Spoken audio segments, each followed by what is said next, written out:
नमस्कार मित्रों, अनंत कथा सागर चैनल में मैं डॉक्टर आदित्य पाराशरी आपका फिर स्वागत करता हूं महाभारत कथाओं की श्रृंखला को आगे बढ़ाते हुए। और आज की कथा है राजा उशीनर या शिवी भी कहा जाता है, उनकी कथा है।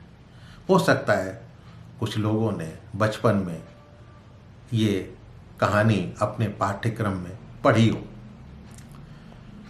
राजा उशीनर जो है वो झेलम क्षेत्र में जला और उपजला नाम की नदियों के पास उन्होंने यज्ञ करके इंद्र से भी ऊंचा स्थान प्राप्त किया था। तो राजा उशीनर उसी एरिया में, उसी जगह पर रहा करते थे। उनकी परीक्षा लेने के लिए एक बार इंद्र और अग्निदेव उनकी राज्यसभा में पहुंच गए। इंद्र ने बाज का रूप धारण किया और अग्निदेव ने कबूतर का। राजा के यज्ञ मंडप में जाकर कबूतर का पीछा करते हुए वहां पर बाज जा पहुंचा। कबूतर बाज से डरकर राजा की गोद में जाकर छिप गया। तब बाज ने कहा कि सब लोग केवल आपको ही श्रेष्ठ धर्मात्मा बताते हैं, फिर आप धर्म के विरुद्ध काम क्यों कर रहे हैं? क्योंकि राजा उशीनर ने उस कबूतर को अपनी गोद में बिठा लिया था, प्यार से हाथ पुचकारने लगे थे और उसे एक तरह से शरण दी थी। तो बाज ने पूछा कि भाई आप धर्म के विरुद्ध काम कैसे कर रहे हैं? मैं भूख से कष्ट पा रहा हूं, भूख से विकल हूं और ये कबूतर मेरा आहार है, ये विधाता ने नियत किया है। आप धर्म के लोभ में इसकी रक्षा ना करें, इसे आश्रय देकर आप अपने धर्म का परित्याग कर रहे हैं। राजा बोले कि तुमसे डरकर ये कबूतर अपने प्राण बचाने की इच्छा से ही मेरी शरण में आया है।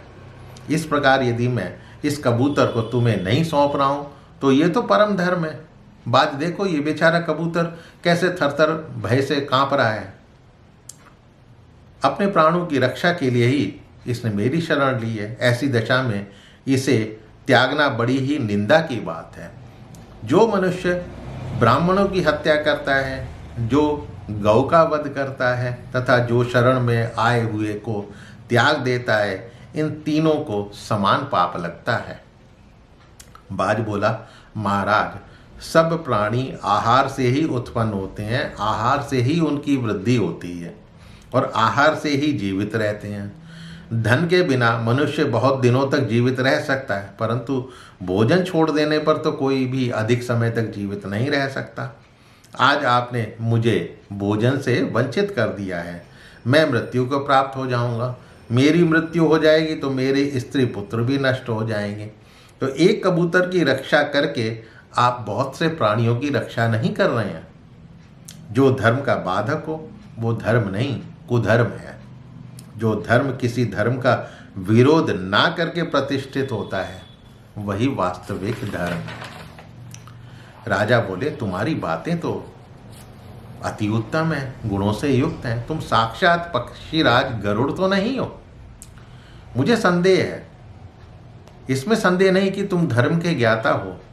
तुम शरणागत के त्याग को कैसे अच्छा मानते हो, ये मेरी समझ में नहीं आता कि वास्तव में तुम्हारा ये उद्योग केवल भोजन प्राप्त करने के लिए है, परंतु तुम्हारे आहार का प्रबंध किसी और दूसरे तरीके से भी किया जा सकता है और इस कबूतर की अपेक्षा अधिक हो सकता है। सूअर, हिरन, भैंसा या जो भी कुछ चाहो तुम्हें दिया जा सकता है। तो बाज बोलता है कि मैं ना तो सूअर खाऊंगा और ना ही कोई और पशु। मुझे तो किसी दूसरी वस्तु से क्या लेना देना। विधाता ने तो मेरे लिए यही भोजन नियत किया है, वो कबूतर ही है, अतः आप इसको छोड़ दीजिए। ये सनातन काल से चला आ रहा है कि बाज कबूतरों को खाता है, ये नियम है। राजन, आप धर्म के सर को ना जमकर केले के खंबे का आश्रय ना लीजिए।